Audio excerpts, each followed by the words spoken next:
저번에 말씀드렸죠. 어떤 분이 안구 건조 많이 물어보셔갖고 제 지인의 친구인데 그거를 이제서 한번 올려보네요. 한다 했는데 다른 거 하다가 좀 늦어져가지고 이제 올리게 됐어요. 어, 방금 이제 류현진 야구 경기 보다가 이제 잘 던지는 거 다 보고 이제 들어가는 거 보고 이제 영상을 지금 찍고 있습니다. 그래서 오늘 여덟 번째 주제는요, 안구 건조고, 거기에 이제 노안에 관련된 것도 조금 넣었는데 큰 차이가 없어서 이제 우리가 쓰는 보조제, 그 다음에 비타민제로 좀 도움을 받을 수 있는 것들이 크게 아주 다른 점은 없어서, 그것도 살짝, 언급을 했습니다. 자료는 저런 자료들을 사용을 했고요. 그 다음에 시작해 보겠습니다. 이제 시작하기 전에 또 일하면서 제가 받은 많은 질문들인데요. 금요일 제가 저녁 시간에 좀 일을 하는데, 금요일 밤에 되면, 숙취해소제 사러 또는 술 마시기 전에 드시는 약 또는 그 이후에 드시는 약들을 엄청 많이 사갖고 오시는데, 그래서 많이 물어보시더라고요. 어떤 게 좋은지. 그래서 요거 아마 짤막하게 한번 해보려고요. 그래서 이제 보통 이제 술 마시기 전부터 말씀을 드리면, 저 같은 경우는, 어, RU21 요거죠. 그래서 두정, 마시기 전에 두정, 마실 때 두정, 뭐, 마시고 나서는 보통 저는 안 마셔요. 근데 어찌됐건 6개가 들어가 있으니까 요거를 먹고요. 그 다음에 저는 아르기닌이라는 성분이 들어간 하나, 이렇게 드링크로 된 병 하나 큰 거를 같이 마시고요. 그 다음에 이게 맞나요? 앰뷸로 된, 또 작은 L-아르기닌이라는 거를 같이 섞어서 마셔요. 그 다음에 이제 제가 좀 머리도 좀 저는 술 마시면 아프기도 하고 좀 속이 미식거리기도 해서 여기다가 같이 바나사심탕이라는 한약 제제를 이렇게 같이 섞어서 술 마시기 전에 또 술 마시고 있는 도중에 저렇게 마셔요. 그래서 술 마시기 전에는 아르기닌이라는 드링크제 큰 거 하나랑 RU21을 사서 그다음에 앰필로된 L-아르기닌 또 조그만 걸 사서 거기다 섞어갖고 RU21을 마시기 전에 술 마시기 전에 2개, 술 마시는 도중에 2개, 뭐 또는 그 이후에 2개를 먹을 때도 있고 전 안 먹을 때도 있고요. 그 다음에 이제 또 혹시 술 마실 때 속이 미식거리거나 올라오는 걸 좀 막아주고 싶어갖고 바나사심탕이라는 포로 된 거 하나짜리를 같이 이렇게 다 같이 해서 저렇게 먹어요. 그 다음에 이제 술 마신 후에는 저도 이제 머리는 좀 많이 안 아픈 편인데 이제 속이 좀 미식거리고 올라오는 게 있어서 저 같은 경우는 이제 먹는 이제 제산제 하나를 먹고요. 그 다음에 그 바나사심탕을 저는 그 다음 날에 이제 일어나가지고 사심탕을 또 한 포를 먹어요. 그 다음에 저는 요거를 뭐랑 같이 먹냐면 이제 크리맥액이라고 하는 드링크제가 있거든요.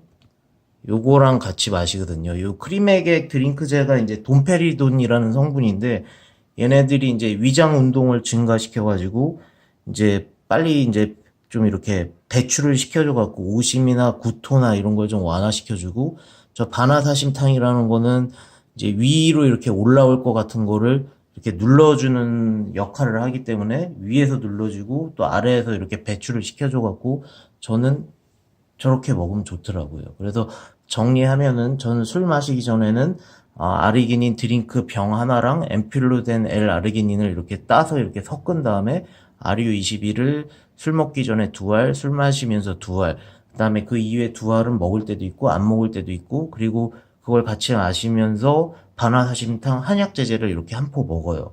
이제 그 다음날에 이제 일어나서 그 다음날 술 마신 다음날에는 이제 빨리 이제 속을 쓰린 거를 빨리 잡아줘야 되니까 제일 빠른 게 이제 빨아먹는 제산제인데 그거를 먼저 먹고요. 그 다음에 이제 바나사심탕 한 포에 크림액액이라는 드링크를 그렇게 마시곤 한답니다. 하지만 이거는 개인에 따라 다른 거고 또 이거를 너무 자주 또 이렇게 하시면은 그것도 또 건강에 이제 걱정이 될 수 있으니까 요거는 조절해 가면서 드셔야 되는 건데 하도 금요일 밤에 어제도 엄청 많이들 물어보셔갖고 요걸 하나 넣어봤습니다. 자, 그럼 이제 본격 내용 시작해 볼게요. 그래서 이제 첫 번째 안구 건조에 대해서 말을 한다고 했죠. 그래서 안구 건조의 증상은 보통 눈이 침침하죠. 굉장히. 그 다음에 눈이 뻑뻑하죠. 근데 이 눈에 보통 뻑뻑함은 좀 이따 설명해 드리겠지만 눈의 밖에, 맨 밖에 있는 지방층에 문제가 있어서 생기는 거고요. 그 다음에 눈에 이물감이 좀 느껴지는 증상이 있죠. 그 다음에 눈의 건조가 이제 느껴지죠. 대표적인 증상이죠. 근데 보통 이제 눈물의 양이, 그게 이제 맨 바깥층과 맨 안에 있는 층 가운데 이제 눈물층이 있는데 눈물의 양이 부족하면 특히 낮에 더 많이 건조함을 느끼게 돼요. 그래서 낮에 건조함을 많이 느끼는 분들은 그 눈물층에서 이제 눈물이 많이 나오지 않는 거구나. 그렇게 생각을 하시면 되고요. 그래서 또 눈에서 눈물이 의도하지 않게 또 줄줄 흐르는 거. 요것도 안구 건조가 되면은 눈물이 없어야 되는데 이제 눈물이 줄줄 흐르는 것도 역시 안구 건조의 증상이라고 할 수 있어요. 이게 왜 생기냐면 이제 우리 몸에서 눈물의 양이 이제 너무 적어서 몸에서 이제 보호 차원에서 인위적으로 억지로 이렇게 짜서 만들어낸 현상이거든요. 그러니까 역시 몸에 이제 어느 정도 충분한 양이 없는 거니까 이런 이제 증상이 나타나는 거니까 이것도 안구 건조의 증상이라고 볼 수 있죠. 그다음에 이제 눈의 이제 건조의 증상을 받고 이제 눈의 구조를 간략하게 보면 저기 맨 6이 이제 중간층이 아까 말씀드렸던 이 눈물에 물을 가장 많이 차지하고 있는 부분인 거고, 그 다음이 이제 맨 안쪽에 있는 게 이제 점액층이라고 하고요. 그 다음에 눈꺼풀에 이렇게 아래 위로 이렇게, 지금 아래쪽에 이렇게 있는 거를 마이봄선이라고 하고, 그 다음에 맨 바깥쪽에 아까 제가 그 지방층이 있다고 했죠. 그래서 요 맨 바깥쪽이 이제 지방층이라고 해요. 그래서 일단은 요 최하층, 맨 아래, 안에 있는 점액층에서 하는 일은 이제 그 안이 이제 굉장히 끈적끈적한 성분이에요. 그래서 이제 그 끈적끈적한 성분이 눈물을 잡고 있는 부분이고, 눈물이 이제 표면에 고루 퍼지도록 이렇게 역할을 해주고 있죠. 그 다음에 이제 두 번째가 이 수성층, 눈물막의 대부분을 차지하고 있는 요 수성층인데, 이건 이제 눈물이 있는 층이죠. 근데 보통 이제 노년층의 안구 건조의 원인이 이제 이 부분에서 눈물이 부족해서 생기는 경우들도 굉장히 다수더라고요. 왜냐하면 이제 나이가 들면 다 대략 아시겠지만 몸의 수분의 양이 이제 줄어들고 또 연세가 드신 분들은 이렇게 수분 섭취하는 양이 좀 점점 줄어들고 힘들어 하시더라고요. 그러니까 몸에 전체적으로 이제 수분이 부족하니까 그렇겠죠? 그 다음에 이제 맨 바깥에 있는 요 최상층, 지방층이라고 하죠. 이 맨 눈의 겉껍데기에 있는 이 지방층은 이제 기름이 있는 부분인데 그래서 지방층이라고 부르고요. 그 지방층 아래에 있는 수성층에, 그러니까 수성층 중간층에 있는 눈물이 이렇게 쉽게 증발되는 것을 막아주는 역할을 하는 굉장히 중요한 부분이죠. 왜냐하면 증발이 되면은 안구 건조가 생기는 거니까요. 그 다음에 이제 제가 아까 말씀드렸던 요 마이봄선, 이제 눈꺼풀에 있는 그 부분인데요. 마이봄선은 이제 우리가 눈을 깜빡깜빡 거릴 때마다 저 부분에서 이제 기름 성분이 나와갖고 그 맨 바깥쪽에 있는 저 최상층, 지방층의 기름을 유지하는 역할을 하는 곳인데 이곳이 이제 많이 막 피곤하거나 뭐 스트레스를 받거나 뭐 노화에 의해서 또는 화장품의 영향에 의해서 또는 뭐 렌즈의 오랜 착용을 이렇게 하면은 저곳이 이제 요 부분이 이제 염증이 생기는 거죠. 요 부분이 염증이 생길 수 있는데 그러면 그 염증에 의해서 저 부분이 막히면은 이제 눈에 그 윤활유 역할을 하는 기름 성분이 충분히 나오지 않으니까 막혀 있으니까요. 눈에 건조 증상이 나타나게 되는 거겠죠. 그래서 이제 렌즈 착용을 오래 사용하시거나 또는 화장을 하시는 여성분들 대부분이 이제 이 부분에 염증이 생기게 돼서 안구 건조가 이제 생기게 되는 경우가 굉장히 많죠.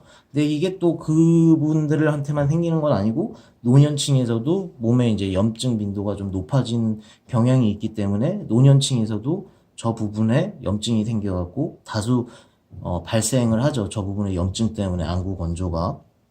그래서 이제 대략적으로 눈의 구조에 대한 거고요. 이 최상층에 있는 지방층, 그다음에 중간층에 있는 물층, 그다음에 그 안에 있는 점액층, 이 세 가지 부분이, 그다음에 마이봄선, 요 눈물, 그 눈의 겉불에 깜빡깜빡거릴 때 나오는 요 네 부분이 이제 눈의 건조에 도움을 주거나 아니면 눈의 건조에 악화를 시키거나 그런 역할을 하게 되는 거죠. 네, 그래서 이제 일상생활에서 우리가 할 수 있는 거는 너무 쉬우면서도 어려운 말이지만 렌즈의 이제 장시간 사용을 피하셔야겠죠. 그다음에 눈을 자주 깜빡거리는 게 좋고요. 근데 깜빡깜빡거리는 게 이제 일상생활에서 인식하지 않으면은 되게 어려운 건데, 어찌됐건 눈을 깜빡깜빡 자주 깜빡거려 주시면 아까 보여드렸던 그 마이봄 선에서 기름 성분이 아무래도 더 자주 배출되게 되니까 아무래도 더 기름칠을 겉층에 이제 지방층에 많이 해주게 되니까 좀 도움이 되겠죠. 근데 만약에 이미 염증이 있는 분이시라면 그 부분이 이미 막혀 있으니까 배출이 좀 잘 안 되겠죠. 그 다음에 세 번째가 따뜻한 온찜질을 이제 눈 위쪽에다 이렇게 해주는 건데, 온찜질을 해주면은 아까 보여드렸던 이 마이봄선에서, 여기죠. 이 마이봄선에서, 여기 마이봄선에서, 기름이 충분히 나오도록 이렇게 도움을 주기 때문인데, 이것도 역시 염증이 이미 있다고 하면 어느 정도 한계가 있겠죠. 그 다음에 컴퓨터 스크린 보는 시간을 줄인다. 이것도 참 어려우면서 쉬운 말인데, 이것도 직업상 어쩔 수 없이 그러긴 하겠지만, 어찌됐건 컴퓨터 스크린이나 핸드폰 스크린을 보는 시간을 좀 줄이셔야 이제 좀 개선이 되고요. 그다음에 또 너무 흔한 말이지만 또 이렇게 말씀드리는 게 죄송할 정도로 흔한 말이지만 스트레스나 과로를 좀 피하셔야겠죠. 그래서 이제 처방 안약들, 뭐 일반 의약 안약들, 그러니까 약국에서 구매할 수 있는 안약들하고 처방 안약들이 있는데, 그 뭐 많이 이제 그 인공 논문 써보고 계시는 분들 이미 많이 알고 계시겠지만, 그 히알루로닉 액시드라는 이제 안약이 있는데, 요 안약은 이제 일반 그냥 흔하게 사용하는 안약과는 다르게 수분을 이제 강하게 끌어당기는 역할을 하거든요. 그래서 수분을 강하게 끌어당기는 안약이어서 수성층에 있는 물을 강하게 이렇게 끌어들이는 역할을 해가지고 이제 일반 안약보다, 약국에서 구매하는 안약보다는 더 효과가 좋죠. 근데 약국에도 저 성분이 들어가 있는 게 있는데, 저 성분이 이제 농도가 높아지면은 그거는 처방약이에요. 그래서 만약에 약국에서 이제 저 성분이 들어가 있는 안약을 쓰시는데 충분하지 않다. 그러면 그때는 처방을 받으셔야 되고요. 그다음에 이제 또 의사 선생님의 진단에 따라서 이제 뮤신 성분이 들어간 안약을 처방을 해주시기도 하는데, 요거 같은 경우는 이제 점액층의 문제, 그러니까 눈의 제일 안쪽에 그 끈적끈적한 부분, 그 눈물을 잡고 있는 부분이 이제 문제가 돼서 저거를 처방을 해주시기도 하고요. 그래서 저 뮤신이 들어있는 안약이 점액층을 단단하게 해줘갖고 안구 건조에 도움이 되는 거죠. 그다음에 두 번째는 인공 눈물인데, 뭐 흔하게 우리가 살 수 있는 거죠. 처방으로도 일반 약으로도. 그래서 눈물의 양이 부족한 분들이 자주자주 넣으시는 거고요. 그다음에 이제 세 번째가 이제 겔 형태의 끈적끈적한 안약인데, 그거는 이제 성분은 이제 카보모인데, 요거는 눈의 지방층의 이제 보완을 위해서 이제 처방 나오거나 일반 약으로도 있긴 하지만 처방약이나 일반 약으로 나오는 거고요. 그 다음에 이제 겔 형태가 아니라 점안액 형태인데 똑같이 지방층 보완을 위한 안약이 있는데, 그거의 성분은 글리콜인데 저것도 일반 약, 처방약 다 가능할 거예요. 그래서 안약들은 대략적으로 저렇게 있고요. 그다음에 이제 대충 이렇게 표를 보면 처방 안약 전문 일반 의약품, 저거는 처방으로도 받을 수 있고 일반 의약품으로도 받을 수 있지만 전문 의약품이 아무래도 더 농도가 높다는 거죠. 그래서 히알루론산에서 용도에 따라 일반 전문 의약품 구분이 있고, 약국에서 있긴 있어요. 근데 저 성분의 농도가 조금 낮은 거죠. 그래서 고농도일 때 0.3% 이상일 때는 의사의 처방이 필요한 거고요. 그 아래 이제 일반 의약품은 많이들 익숙하시죠. 저거는 하나는 이제 카르복실 메틸 셀룰로스라고 해서 눈에 넣었을 때 부담 적지만 저게 약간 더 그 효과 지속 시간은 비교적 좀 짧은 편이에요. 그다음에 포비돈이라는 성분이 있는데 저거는 작용 시간은 좀 길지만 끈적거림 등의 불편함이 있어요. 당연하겠죠. 이제 작용 시간이 길다는 거는 끈적거리는 거니까 더 눈에 탁 달라붙어 있는 거니까 이제 불편함이 좀 더 있겠죠. 그 다음에 이제 눈물이 나고 이제 갑자기 콕콕 쑤신다고 하면 지방층이 이제 얇아졌을 수 있습니다. 이래서 일반 의약품이 있고 전문 의약품이 있는데 일반 의약품은 아까 제가 말씀드렸던 카보모. 그래서 이제 지방층이 겔 형태라고 했죠. 그래서 지방층의 이제 표면 장력을 유지해서 지방층을 타겟으로 해서 눈의 건조를 좀 도움을 주는 거고요. 그 다음 글리콜은 이제 점안액이라고 했죠. 좀 덜 끈적끈적거리긴 하지만 어찌됐건 지질층에 이제 이렇게 타겟을 해서 눈물의 증발을 좀 막아주는데 도움을 주는 거고, 그다음 맨 아래에 있는 거는 뭐 이제 저건 미국에서도 많이 쓰이고 있는 앞에 것들도 많이 쓰이고 있는 거지만 리스타시스라고 해갖고 이제 사이클로스포린이라는 성분으로 쓰는 건데 저건 눈 표면의 염증 반응을 억제시켜 주는 거로 이제 저거는 일반 의약품이 아니라서 저건 꼭 처방을 받아야 되는 거고요. 그래서 이제 안약으로 한계가 있는 경우에 도움이 되는 보충제들, 비타민들을 말씀드리려고 하는데 요 주제에서만은 제가 그동안은 다 이제 비타민이나 보충제들이 도움이 된다 이 말을 많이 강조를 했는데 여기서 사용되는 거는 그 도움이라는 말보다는 조금 더 큰 효과라고 얘기하면 좀 그렇지만 도움보다는 그 이상의 것을 기대할 수 있고 또 그런 결과물들을 또 제가 많이 봐왔기 때문에 여기에서는 약간 도움보다는 훨씬 더 약간 치유에 가깝게끔까지 될 수가 있다라고 말씀을 드리고 싶어요. 그래서 이제 보통 앞으로 소개시켜 드릴 게 이제 전에 편에서 오메가 편에서 말씀드렸다시피 RTG 오메가 3 뭐 개인 차이는 있겠지만 한 3000mg 그러니까 하나의 좋은 오메가 3라고 하면 1000mg이니까 한 3개 정도 되겠네요. 그다음에 이제 사유 제품 이제 동물성 기름이고 비타민 D, 비타민 A를 좀 포함하고 있고요. 그다음에 눈 전용 항산화제가 있는데요. 눈에 이제 강하게 영향을 주는 그래서 염증을 낮춰주는 데 도움이 되는 베리류. 그다음에 더 확실하게 효과가 있는 거는 포도씨 추출물 항산화제 이런 종류들이 있고요.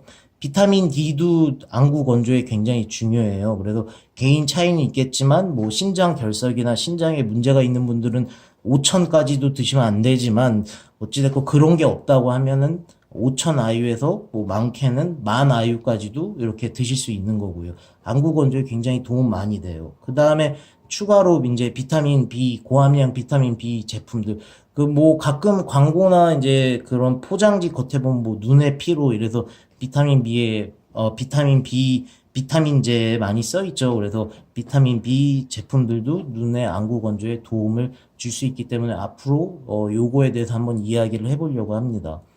그런데 여기서 한번 끊고 다음 두 번째 영상으로 올려드릴게요. 감사합니다.